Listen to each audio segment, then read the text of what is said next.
If you're new in town or just new to this whole podcast thing, you're tuning in to Law by Night, the podcast that discusses all things vampiric with no fear of breaching the Masquerade.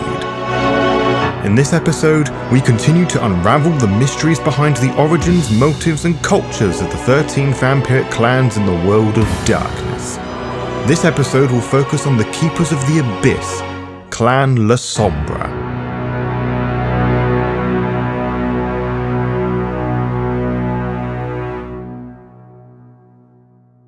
The Lasombra are the strongest of the vampire clans. There's no doubt about that in my mind. Sure, the Brujas have a multitude of rebellious riffraff, the Gangrel have the wilderness, Ventrue own vast amounts of corporations, whilst the Giovanni juggle finances and manipulate the deceased proper, and the Setites have a bloody god on their side, so what could make the Lasombra that much better than money, numbers, and Egyptian faith? What weapon could they wield to counter all of this? Isn't it obvious? I suppose not, as you would not be here inquiring about the Magisters otherwise. Well, allow me to pose you a question. What do you fear most as a kindred? I suspect it would be fire, or sunlight, both having this nasty effect of turning us to ash if we are not given the chance to frenzy and flee first. We cannot help it, it is in our very nature, forcing us to stalk our prey, be it kind or kindred, in the pale moonlight and murky street lamps. The darkness is ours, yes? Wrong! The darkness, and by extension the night, belongs to the Lasombra.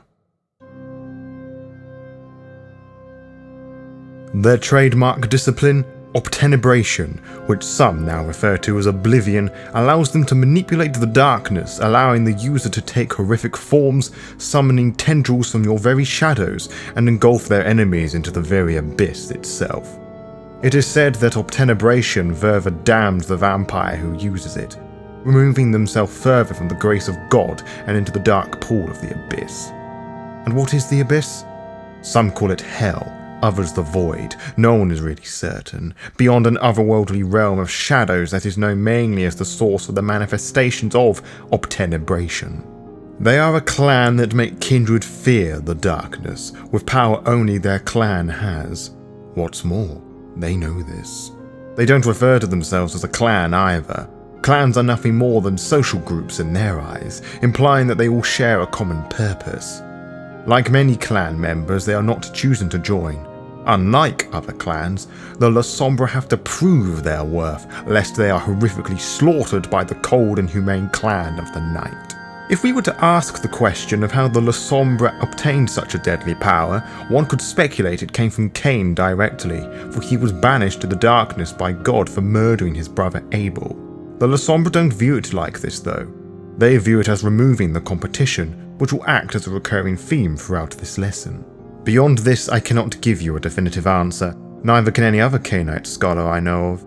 The name of the second generation that embraced the Lasombra Antediluvian has been lost to time, and I think many of the clan like it like that. After all, the second generation allowed their children to devour them, proving that they are a weak example. The name of the Antediluvian himself has also been lost to time, as are most of his early activities. We do know that the Antediluvian liked to go sailing. It is no laughing matter. Some members of the clan would have portrayed him as a sea god, with many a Lasombra taking up the role of pirate and ocean explorer thereafter. The Lasombra would claim territory around the Mediterranean, Greece, and the Italian peninsulas, whilst the other clans dominated the likes of Rome and Carthage. Sicily, where the Antediluvian had his lair, would become the centre of the clan, from which they inserted themselves into various seafaring cultures that arose. Trade was a briskly fruitful time, as were the many trade and cargo ships that sailed the seas and that were raided across the Black Ocean. The turncoats would conceal their own ships in shadow, slaughtering and festering upon any opposing ship at night. Making easy work for the kind would not satisfy any Lasombra. The very definition of the clan is to show their opponents and their allies that they have been completely dominated and conquered by the Lasombra. This would result in engaging a constant challenge to those with the only opinion that matters, which would be other Lasombra, who are never easy to please. It requires thinking of a subtler, radical nature, something I say with great experience. The conquest of Alexander the Great and the fall of the Persian Empire destroyed many a Lasombra, forcing them into greater lands, manipulating those around them from the shadows. They waited and they watched, letting the Ventrue do all the heavy lifting and empire building, with support from the Malkavians.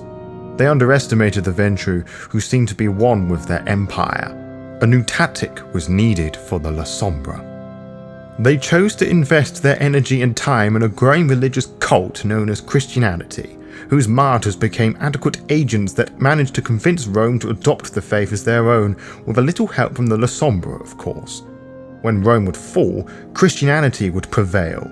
It is of no coincidence that Christianity revolves around the resurrection and the blood of a false prophet. The Christian church is nothing more than a death cult masquerading in the form of salvation, as is the case with many other cults and faiths, some more obscure than others. The keepers would turn to embrace those of other faiths, particularly those of Islam faith, which would prove to be difficult when Christianity and Islam would clash during our Dark Ages, a war known as the Shadow Requinasta. That didn't stop the Lasombra with their religious experiments to see where they could take them, to see if they could use faith to obliterate their enemies. Whilst not directly responsible for the formation of the Inquisition, it was a power that they had encouraged and underestimated. When I say it like that, it makes it sound like a friendly game of tennis or backgammon. What it was in reality was a complete clusterfuck of mammoth proportion. It put a huge question mark about the leadership qualities of the active Antediluvian. The clan saw this as a betrayal. A changing guard was needed, and it would not be exchanged without bloody conflict. There was much discussion to be had regarding who would replace the Lasombra Antediluvian. Many saw the last child of the Antediluvian, Gratiano de Veronese, as an appropriate replacement, whilst others saw Montano, another child of the Antediluvian, as a better fit. It was never formally decided who would replace Lasombra, as it was Gratiano who slew the Antediluvian with the aid of a coterie of Asamites, diablerizing and initiating the Anarch Revolt and the resulting chaos. Montano rightfully went into hiding, as protecting his sire in the Castle of Shadows in Sicily did nothing. Gratiano did not choose to lead the Lasombra, however, but assuming a spiritual advisory position of Archbishop. It is an interesting move that suggests that he understood a basic but often overlooked rule of leadership. By becoming a leader, one makes a target of oneself, no matter how powerful you may be. It is that reason why I choose to live alone in the middle of fucking nowhere. Diablerizing has always been a huge no-no in Kindred society, and to consume an Antediluvian was almost unheard of. So it is rather fortunate that the rest of Kindred society was too busy not getting burnt alive by the Inquisition to worry about Cainite ethics. Elders launched neonates and ancillaes into the battlefield, breaking the blood bonds during the process. Such chowder formed packs of protection to strike out against the vampire hunters and their cowardly elders. So I wish to remind you that it was the Lasombra who initiated the Anarch Revolt, not the Bruja, who would often claim they have always been the original Anarchs. This is wrong. The Lasombra are the original Anarchs. Whilst the Lasombra, Semizi, and pockets of other clans believe this to be a fantastic way of purging the Cainite tradition and society of old, the majority of the members of clans Ventrue, Tremere, Malkavian, Bruja, Toreador, Gangrel, and Nosferatu had the idea of hiding their inner beast, to hide from the eyes of the cattle and pretend to be human. This ideology would manifest into a form you and I know as the Camarilla, and those who disagreed with the terms of the Convention of Thorns would lead to the formation of the Sabbat, with the remaining sect being the Anarchs, who have always been angsty children not deciding whether to fight back against the Ivory Tower or sacrificing their precious humanity to the Sabbat.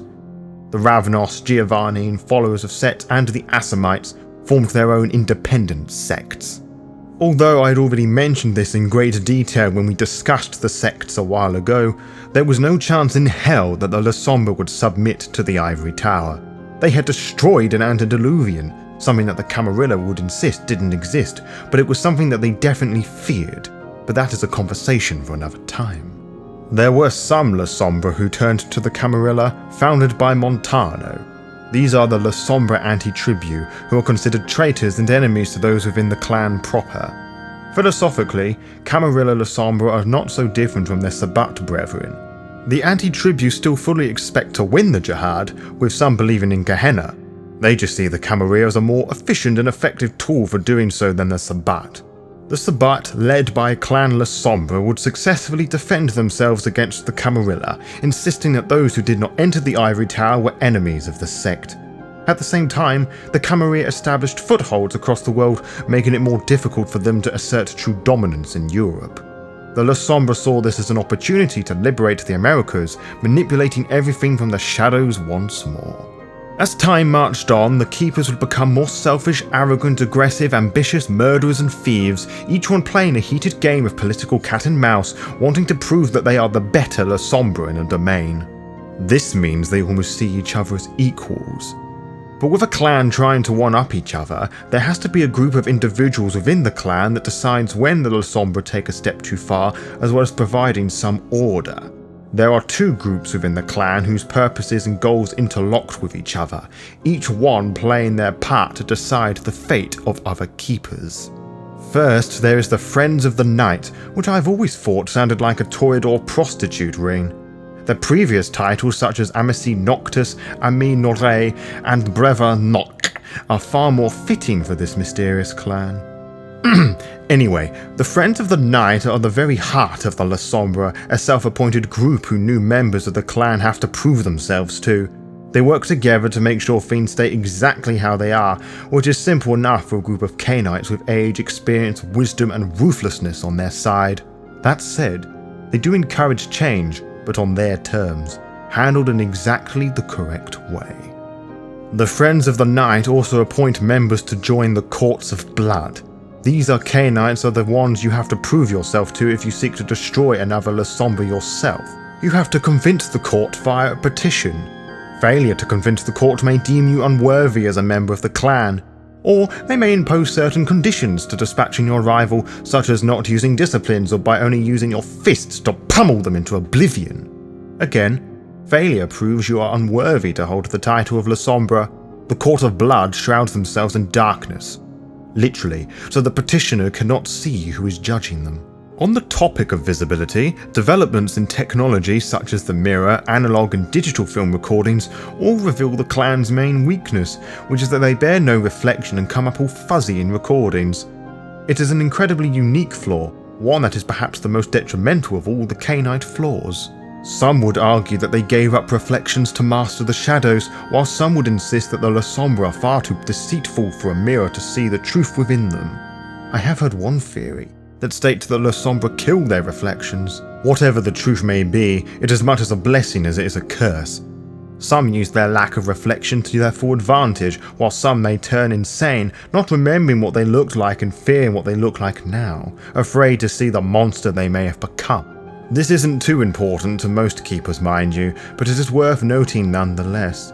A fledgling Lasombra would worry endless nights about this, I assure you. Regardless in the opinion of one's reflection, or the absence of thereof, the clan, like their Semitsi brethren, have their own factions that generally don't bicker amongst themselves.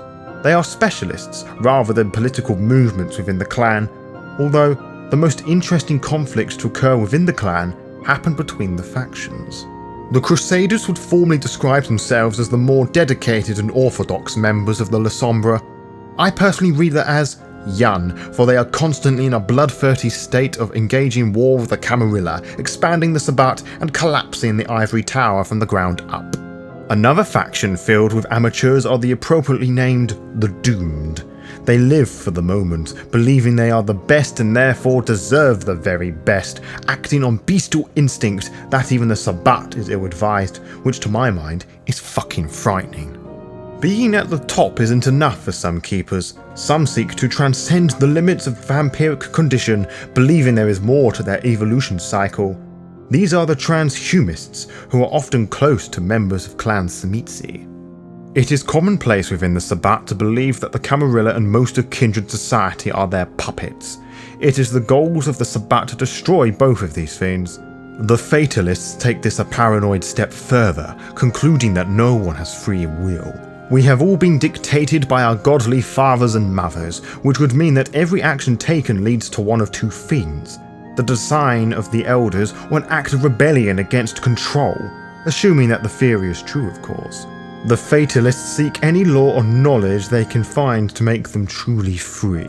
It is no secret that the Lasombra guard their unique discipline obtenebration with zealous jealousy.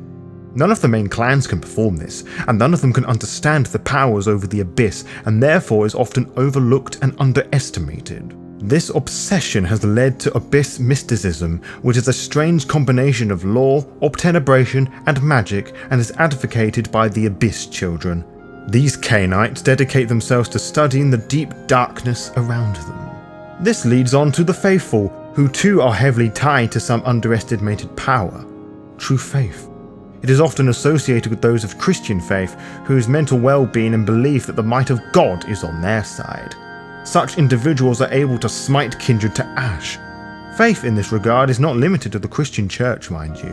Buddha, Ganesh, and the flying spaghetti monster can all be religious tools to destroy and repel us. Most of those under the faithful are often remarkably resistant to true faith, with some being able to wield it.